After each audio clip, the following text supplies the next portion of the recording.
علی بھی اگلا سوال ہے، کیا رسول اللہ صلی اللہ علیہ وآلہ وسلم کی جانب سے یا اپنے فوت شدہ ماں باپ اور دیگر رشتہ داروں کی طرف سے قربانی دی جا سکتی ہے؟ دیکھیں جی، قربانی کے دنوں میں چند کرٹیکل کوسچنز جو ہیں ان میں سے ایک یہ کوسچن بھی ہے۔ لوگ رسول اللہ صلی اللہ علیہ وآلہ وسلم سے اپنی محبت کا اظہار یہ بھی سمجھتے ہیں کہ آپ کی طرف سے جانور قربان کیا جائے۔ محبت کا اظہار تو اس میں تو کوئی بری چیز نہیں ہے، بلکہ یہ تو ہمارے ایمان کا حصہ ہے، لیکن وہ چیز مشروع بھی ہو۔ اس حوالے سے ایک حدیث پیش کی جاتی ہے جامع ترمذی اور سنن ابی داؤد سے کہ مولا علی علیہ السلام ہر سال 2 مینڈے قربان کرتے تھے۔ تو آپ سے کسی نے پوچھا آپ 2 مینڈے کیوں قربان کرتے ہیں؟ انہوں نے کہا مجھے نبی علیہ السلام نے وصیت کی تھی کہ اے علی میرے بعد بھی تم نے 1 مینڈا میری طرف سے قربان کرنا ہے۔ تو ایک میں اپنا کرتا ہوں، ایک نبی علیہ السلام کی طرف سے کرتا ہوں۔ اب یہ روایت جو ہے نا جی، یہ کمزور ہے، اس میں شریک القاضی مدلس ہیں اور ان سے روایت کر رہے ہیں، سما کی تصریح نہیں ہے۔ امام ترمذی نے اس حدیث کو لیا ہے لیکن اس پہ جرح کوئی نہیں کیا ہے، لیکن ساتھ ہی انہوں نے عبداللہ بن مبارک کا قول نقل کیا ہے کہ میت کی طرف سے قربانی درست نہیں ہے، اور اگر کوئی قربانی کرے گا تو وہ صدقہ شمار ہوگی، جس طرح کہ میت کی طرف سے آپ صدقہ اور خیرات تو کر سکتے ہیں نا، میت کو تو ثواب پہنچتا ہے صدقہ اور خیرات کا۔ مسئلہ 74 میرا اصالہ ثواب کے اوپر ریکارڈڈ موجود ہے۔ اور پھر عبداللہ بن عمر فرماتے ہیں کہ جو میت کی طرف سے قربانی کی جائے گی نا، پھر وہ چونکہ صدقہ ہے میت کی طرف سے، وہ سارے کا سارا اللہ کی راہ میں خرچ کرنا ہوگا، اور پھر اس میں امپلائڈ ہے کہ پھر گائے میں حصہ نہیں ڈال سکتا، وہ پورا بکرا ہی میت کی طرف سے دینا ہوگا، اور بیسیکلی وہ قربانی نہیں ہو رہی ہوگی بلکہ وہ صدقہ ہو رہا ہوگا، اور وہ آپ خود نہیں کھا سکتے، اصالہ ثواب کے لیے ہو رہا ہوگا۔ باقی جو لوگ اب اس معاملے میں اجتہاداً کہتے ہیں کہ میت کی طرف سے قربانی ہو سکتی ہے اور نبی علیہ السلام کی طرف سے بھی ہو سکتی ہے، اس کی دلیل وہ پکڑتے ہیں وہ مسلم کی حدیث سے کہ نبی علیہ السلام نے جب چتکبرے مینڈے قربان کیے تو آپ نے الفاظ استعمال کیے، اللہم تقبل من محمد و آل محمد و امت محمد، کہ اے اللہ اسے قبول کر لے محمد صلی اللہ علیہ وآلہ وسلم کی طرف سے، ان کی آل کی طرف سے اور ان کی امت کی طرف سے۔ تو یہ تو نبی علیہ السلام کی خصوصیت تھی، کیونکہ النبی اولیٰ بالمؤمنین من انفسہم وازواجہم امہاتہم، نبی صلی اللہ علیہ وآلہ وسلم مومنین کی جانوں پر اس سے بڑھ کر حق رکھتے ہیں، اور مومنین کی مائیں ہیں ان کی بیویاں جو ہیں نبی علیہ السلام کی۔ اس کانٹیکس میں ایک حدیث بخاری مسلم میں ہے کہ جب اللہ تعالیٰ نے نبی علیہ السلام کو وسعت دی تو جب کبھی کوئی مقروض کا جنازہ لایا جاتا تھا نا، تو اس وسعت سے پہلے تو آپ کہتے تھے کہ جب تک اس کا قرضہ نہیں اترتا میں جنازہ نہیں پڑھاؤں گا، اور جب مقروض کا جنازہ وسعت کے بعد آتا تو آپ فرماتے ہیں کہ قرآن میں آیت ہے النبی اولیٰ بالمؤمنین من انفسہم وازواجہ امہاتہم، تو میں سب سے زیادہ حقدار ہوں کہ میں اس کا قرض اتاروں۔ یعنی آپ علیہ السلام نے یعنی خالی اس رشتے کو اویل نہیں کیا۔ یہاں تو پیری مریدی میں لوگ کیا کہتے ہیں کہ وہ پیر کہتا ہے کہ مرید میرے لیے قربانی کرے کیونکہ میرا اس کی جان سے بڑھ کے اس پہ حق ہے، رسول اللہ کا تو واقعی ہم پہ ہماری جان سے بڑھ کر حق ہے، اور حضور کہہ رہے ہیں حق تو میرا ہے اس کے اوپر، لیکن جب اس پہ اس طرح کا وقت آیا تو میں اس کے روحانی باپ کی حیثیت سے اس کا قرضہ خود اتاروں گا۔ روحانی باپ تو ہے نا امت کے۔ صلاۃ بر محمد و آل محمد، اللہم صلی علی محمد و علی آل محمد۔ تو اس حدیث کے تحت لوگ کہتے ہیں کہ جی وہ جو نبی علیہ السلام نے کہا کہ میری طرف سے اور میرے گھر والوں کی طرف سے، آل کی طرف سے، امت کی طرف سے، تو کہتے ہیں پھر امت بھی اگر حضور کی طرف سے کر دے تو پھر میں یہ کہوں گا کہ یہ پھر مسئلہ اجتہادی ہے، ضعیف احادیث بھی اس کو سپورٹیو ہیں، اگر کوئی دینا چاہتا ہے ضرور دے، لیکن گائے میں نہ حصہ ڈالے، اللہ سے ایک بکرا دینا چاہتا ہے ضرور دے۔ اور پھر جس طرح ابن مبارک نے فرمایا، عبداللہ ابن مبارک نے امام حنیفہ کے شاگرد ہیں، امام حنیفہ کے شاگردوں میں سے ہیں اور امام بخاری کے دادا استادوں میں سے، کہ پھر اس طرح کا گوشت خیرات کیا جائے گا۔ باقی یہ ہماری جذباتی ایفیلیشن ہے۔ مجھے بتائیں کہ رسول اللہ صلی اللہ علیہ وآلہ وسلم اس کام سے خوش ہوں گے جو انہوں نے امت کے ذمہ لگایا ہے کہ امت کرے، یا اس کام سے خوش ہوں گے جو امت کے ذمہ لگائے نہیں ہے اور امت دھونس اور زبردستی کے ساتھ اتری ہوئی ہے؟ چلیں اگر آپ مولا علی والی حدیث سے پلی لیتے ہیں، وہ تو مولا علی کی ڈیوٹی لگائی نا، حضور نے امت کو تو نہیں کہا میرے بعد میرے نام کے کرتے رہنا، پھر بھی آپ اگر ان الفاظ پہ بھی جائیں گے تو وہ مولا علی کے لیے۔ اچھا اب آ جائیں یہاں پر، اگر آپ کہیں عام امتی، تو عام امتی کے ذمہ جو کام ہے نا سر، وہ سورۃ الاعراف آپ پڑھ کے دیکھیں، میں نے پہلے بھی کئی دفعہ یہ چیز بیان کی ہے، میں آج پھر بیان کر دیتا ہوں۔ نبی علیہ السلام کا جہاں پہ ذکر خیر آیا نا، کہ اگلی کتابوں میں آپ کا ذکر ہے 157 نمبر آیت ہے اللہ تعالیٰ نے فرمایا اعوذ باللہ من الشیطان الرجیم الذین یتبعون الرسول النبی الامی الذی یجدونہ مکتوبا عندہم فی التوراۃ والانجیل، یہ اس نبی امی کی پیروی کر رہے ہیں جس کا ذکر لکھا ہوا پاتے ہیں اپنے پاس تورات اور انجیل کے اندر، یأمرہم بالمعروف وینہاہم عن المنکر،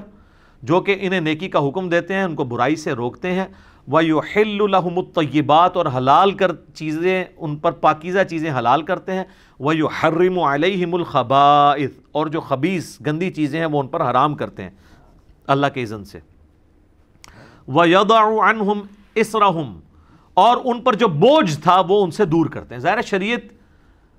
کی پابندیاں بوجھ نہیں ہوتی ہیں، بلکہ شریعت کی وجہ سے جو خام خواہ کے بوجھ آپ پہ ڈلے ہوتے ہیں وہ اتر جاتے ہیں۔ والاغلال التي كانت عليهم، اور جو ان کے گردنوں میں توق پڑے تھے وہ ان سے دور کرتے ہیں۔ خام خواہ کے ایک ان کی روایتیں چل رہی تھیں، جس طرح یہاں بھی آپ دیکھ لیں، جو ایک اللہ کا ہوتا ہے وہ پھر کسی بابے سے نہیں ڈرتا، اور جو اللہ کا نہیں ہوتا وہ جو قبر دیکھتا ہے، جو جھنڈا دیکھتا ہے اس کے آگے، یہ ڈرائیوروں کو آپ دیکھیں نا، راستے میں جتنے مزار ہیں نا دور سے یوں کرتے جاتے ہیں، یہ ان کی گردنوں میں توق ہے نا، اتنے ڈرے ہوئے ہیں، دور دور سے یوں کر رہے ہوتے ہیں۔ تو نبی علیہ السلام نے سب جھوٹے خداؤں کو سائڈ پہ کر کے ایک خدا کا تعارف کروایا، اور ہم نے آپ کو سارے جھوٹے بابوں سے ہٹا کے رسول اللہ کے قدموں تک پہنچایا۔ ما ضل صاحبکم وما غوا صلی اللہ علیہ وآلہ وسلم۔ پھر اللہ تعالیٰ فرماتا ہے فالذین آمنوا بہ، پس جو لوگ ان پر ایمان لائے، وعزروہ ونصروہ، اور ان کی عزت کی اور ان کی مدد کی، واتبعوا النور الذی انزل معہ، اور پیروی کی اس نور کی یعنی قرآن کی جو ان کے ساتھ نازل ہوا، اولئک هم المفلحون، ایسے ہی لوگ ہیں جو فلاح پا گئے۔ تو اللہ تعالیٰ فرما رہا ہے کہ رسول اللہ صلی اللہ علیہ وآلہ وسلم کے ساتھ محبت کا تقاضا یہ ہے کہ آپ ان پر ایمان لاؤ، قرآن کی پیروی کرو، اور رسول اللہ کی اس کاز میں جس کاز کے لیے وہ دنیا میں آئے ان کی مدد کرو۔ آج بھی رسول اللہ کی آپ نے مدد کرنی ہے، یعنی ان کے دین کی مدد کرنی ہے۔ یہ یعنی رسول اللہ صلی اللہ علیہ وسلم ہمارے محتاج نہیں ہے، لیکن جو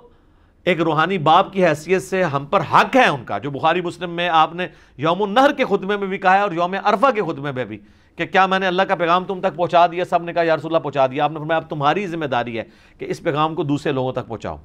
پھر 3 دفعہ آپ نے گواہ بھی کیا، اللہم اشہد اللہم اشہد اللہم اشہد، اے اللہ گواہ رہنا، اے اللہ گواہ رہنا، گواہ رہنا، یہ لوگ مان رہے ہیں کہ میں نے پیغام پہنچا دیا۔ تو نبی علیہ السلام اس کو شہادت علی الناس کہتے ہیں، اللہ کے گواہ بن کے انسانیت کے اوپر کھڑا ہونا، ٹھیک ہے۔ تو یہ آپ کی ذمہ داری ہے۔ ہم لوگ یعنی اس ٹینشن میں پڑے ہوتے ہیں کہ میں نے حضور علیہ السلام کے نام کا بکرا کرنا ہے، ٹھیک ہے، یا کوئی شخص انگوٹھے چومنے کو محبت کا اظہار سمجھتا ہے۔ سر محبت کا اظہار اس کو آپ سمجھیں، میں اس کو فیل کر سکتا ہوں، میں ایک ادنا سا انسان ہوں، مجھے میرے ساتھ جو لوگ اٹیچ ہیں، میرے لیے کوئی کھڑا ہو جاتا ہے مجھے تو برا لگتا ہے، یا کوئی میرے لیے جھک جاتا ہے یا مجھے کوئی پروٹوکول دیتا ہے تو مجھے نہیں لگتا، اچھا نہیں لگتا۔ مجھے اچھا وہ بندہ لگ رہا ہوتا ہے کہ جو ہم نے یہ دعوت توحید اور سنت کی دعوت بلند کی ہے اس کے لیے قربانیاں دے رہا ہے۔ یہ میں اس چیز کو سمجھ سکتا ہوں، ایک چھوٹے سے لیول پہ کام کرنے والا، اور میں اس کو فورس ہی کر سکتا ہوں کہ وہ جو شخص ہماری اس دعوت میں ہمیں سپورٹ نہیں کر رہا اور صرف جو ہے وہ آگے پیچھے پھرنے کے چکروں میں ہے، تو مجھے تو وہ کچھ بھی کنٹریبیوٹ نہیں کر رہا۔ میرا بازو تو وہ بنا ہوا ہے کہ جو ہم کاز کے لیے اٹھے ہیں اس میں مجھے سپورٹ کرے، تو اس کو مجھے یہ کہنے کی ضرورت نہیں پڑے گی کہ علی بھائی میرے لیے دعا کریں، میرے اندر سے اس کے لیے دعائیں نکل رہی ہوں گی۔ سیدھی سی بات ہے۔ اب جو لوگ بھی سوشل میڈیا پہ ہماری اس دعوت کو عام کر رہے ہیں، میں نے کئی لوگوں کو دیکھا تک نہیں ہے، لیکن میرے دل سے دعا، کوئی اچھا کلپ کسی نے اچھا تھمبنیل بنایا، میں اس کے لیے دعا میرے دل سے نکلتی، یار یہ اس کاز میں ہمیں سپورٹ کر رہا ہے۔ تو رسول اللہ صلی اللہ علیہ وآلہ وسلم کے تو ذمہ اتنی بڑی ذمہ داری اللہ نے لگائی ہے، وَمَا أَرْسَلْنَاكَ إِلَّا كَافَّةً لِلنَّاسِ بَشِيرًا وَنَذِيرًا، پوری انسانیت کے لیے آپ کو ڈر سنانے والا اور خوشخبری سنانے والا بنا کے بھیجا گیا۔ تو آپ علیہ السلام کی تو خوشی اس میں ہوگی کہ آپ کے ہم میسج کو آگے لے کے چلیں، نہ کہ قربانی کے دنوں میں ہم اس چکر میں پڑ دیں کہ نبی علیہ السلام کے نام کا بکرا کرنا ہے نہیں کرنا۔ کئی لوگ تو ایسے ہیں جو کہتے ہیں ہمارے پاس ایک ہی بکرے کے پیسے تھے تو ہم نے نبی علیہ السلام کے نام کا کر دیا، اپنا کیا ہی نہیں ہے۔ یہ کون سی شریعت میں عمل ہو رہا ہے؟ تو رسول اللہ صلی اللہ علیہ وآلہ وسلم اس عمل سے خوش ہوں گے جو آپ چاہتے ہیں آپ سے۔ آپ کی عزت کا کوئی بھی معیار جو آپ نے رکھا ہے وہ قابل قبول ہوگا، اور جو آپ صلی اللہ علیہ وآلہ وسلم نے نہیں رکھا وہ مردود بھی ہو سکتا ہے، قابل قبول بھی ہو سکتا ہے، لیکن وہ تو ڈیفینیٹلی قابل قبول ہے جو آپ نے رکھا ہے۔ جامعہ ترمذی میں موجود ہے، ابو داؤد اور ابن ماجہ میں ڈیٹیل حدیث ہے، اور اس حدیث کے اندر شریک القاضی مدلس ہیں، لیکن سما کی تصریح سنن کبریٰ البیہقی میں موجود ہے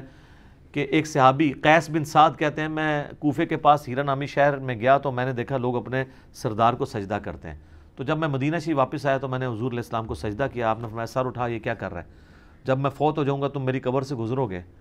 تو کیا اس پہ بھی سجدہ کرو گے؟ ان کا نہیں یا رسول اللہ۔ تو آپ فرمایا پھر مجھے بھی سجدہ کیوں کر رہے ہو؟ اگر میں سجدہ جائز سمجھتا تو بیویوں سے کہتا اپنے خامدوں کو سجدہ کریں اس حق کے سبب جو اللہ نے ان کو دیا ہے۔ تو نبی صلی اللہ علیہ وآلہ وسلم نے اپنی عزت اور تعظیم کا وہ راستہ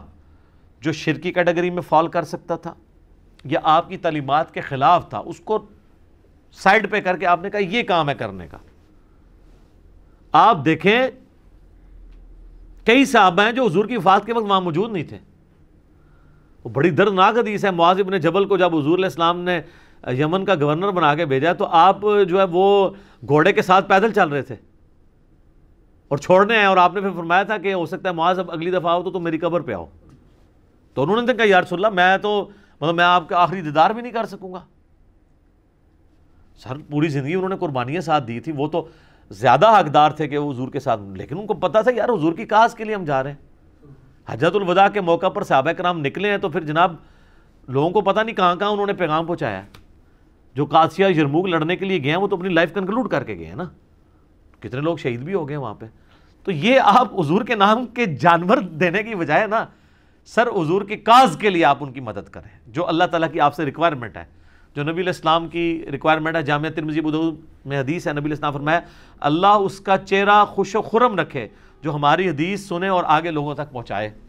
حضور دعائیں دے کے گئے ہیں ان لوگوں کو جو آپ کا پیغام لوگوں تک پہنچا رہے ہیں، ٹھیک ہے۔ اور پھر حجۃ الوداع پہ آپ کی تلقین، پھر غدیر خم پہ آپ کی تلقین، قرآن اور اہل بیت، قرآن اور سنت، اور آگے پہنچاؤ آگے پہنچاؤ۔ کیوں؟ اس امت کی ذمہ داری ہے۔ یہ میں بار بار جو آپ کو کہہ رہا ہوں، آپ کو یہ بتایا جاتا ہے کہ اس امت کی فضیلت رسول اللہ کی وجہ سے ہے، حالانکہ اس کو ڈیپ ڈنگ کرے تو یہ اس امت کی فضیلت رسول اللہ صلی اللہ علیہ وآلہ وسلم کے خاتم النبیین ہونے کی وجہ سے ہے، کہ نبیوں والا کام جو پہلے نبی کرتے تھے، چونکہ آپ پوری کائنات کے لیے پیغمبر بنا کے بھیجے گئے ہیں، وہ آپ کے بعد چونکہ اب نبی کوئی نہیں آنا تو وہ کام آپ کی امت کو ٹرانسفر ہوا ہے۔ اس کام کے ٹرانسفر ہونے کی وجہ سے یہ امت افضل ہے، صرف چھڑا حضور علیہ السلام کا نام لگانے کی وجہ سے نہیں۔ اور اگر آپ یہ کہیں میرا اجتہاد ہے تو میں آپ کو قرآن کی آیت پیش کروں گا، کنتم خیر امۃ اخرجت للناس تأمرون بالمعروف وتنہون عن المنکر وتؤمنون باللہ، تم بہترین امت ہو جو لوگوں کے نفع کے لیے نکالے گئے ہو،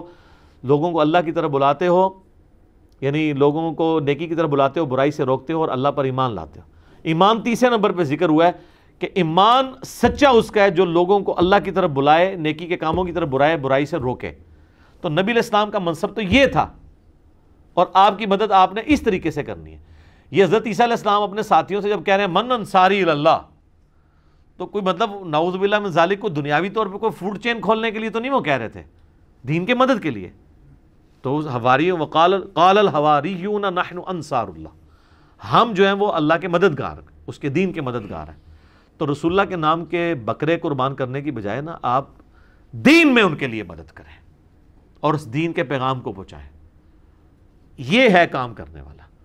تو باقی ساری چیزیں تو ثانوی ہیں۔ باقی آپ اصالہ ثواب کے اوپر مسئلہ 74 میرا دیکھ لیں،